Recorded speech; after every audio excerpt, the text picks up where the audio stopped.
তো hello guys, good morning. তোমরা সবাই কেমন আছো? আশা করি অনেক অনেক ভালো আছো, আর আমি অনেক ভালো আছি। তো বন্ধুরা, আজকে সকাল সকাল বৃষ্টি পড়ছে আর আমার দিদা নিজের মতো করে সবজি কাটছে। ভাই এই গ্রামের যে শান্তি পরিবেশটা ভাই একটু অন্যরকমই লাগে, মানে অনেকটাই ফিল্ড হয়ে ভালো লাগে আর কি। তারপর ভাই দেখো, আমার দিদা বললো যে আখাটাতে একটু খড়ি ঢুকে দিয়ে, তাই আমি একটু খড়ি ঢুকে দিই। এখানে যদি খড়ি না ঢুকানো হয় তাহলে গাইস আখাটা নিমে যাবে, আর আখা নিমে গেলে তো এখানে দেখতে পাচ্ছ কি হচ্ছে, এখানে শাকের কি এটা ঝোল হচ্ছে, এটা ঝোল খেলে নাকি কি ভালো হয়।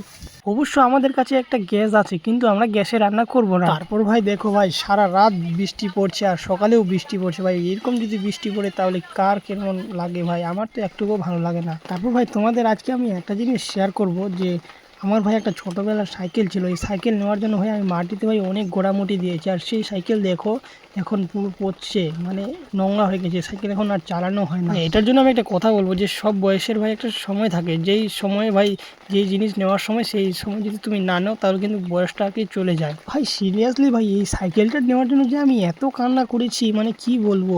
আর সেই সাইকেল দেখো আজ পচছে, মানে একটা নোংরা জায়গায় আছে, তাও আবার সাইকেলটা নোংরা হয়ে গেছে। বহুত দিন ধরে এখানে সাইকেলটা আমার আছে এরকম।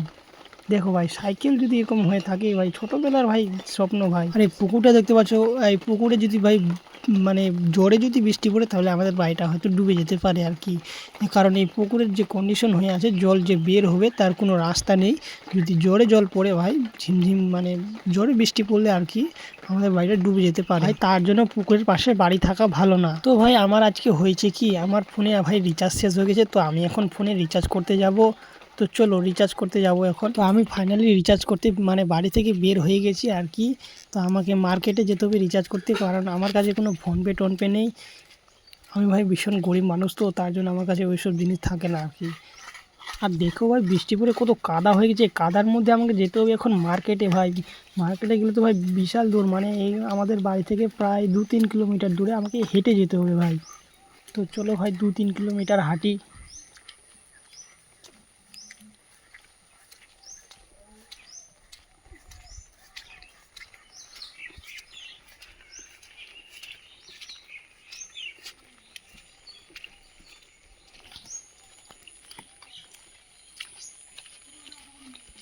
তারপর গাছ দেখতে পাচ্ছ, আমি এখন মানে আধা ঘাট মানে আধা রাস্তায় চলে এসেছি আর কি।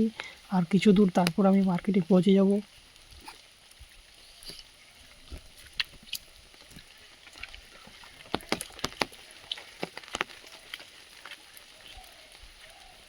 আর একটা জিনিস দেখো ভাই, যাদের কাছে ফোনপে টোনপে থাকে না, তাদের এরকম ঝড় বৃষ্টিতেও আর কি যেতে হয় মার্কেটে।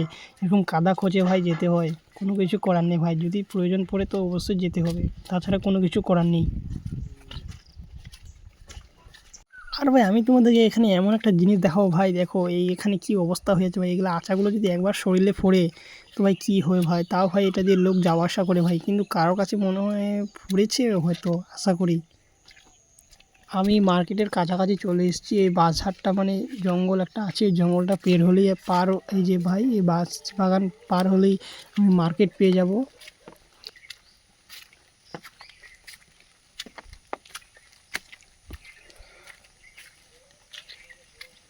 গাইজ আমি ফাইনালি মার্কেটে চলে এসেছি। তো আজকের ভিডিওটা এখানেই। তো টাটা বাই বাই বন্ধুরা, আবার দেখা হচ্ছে পরের ভিডিওতে।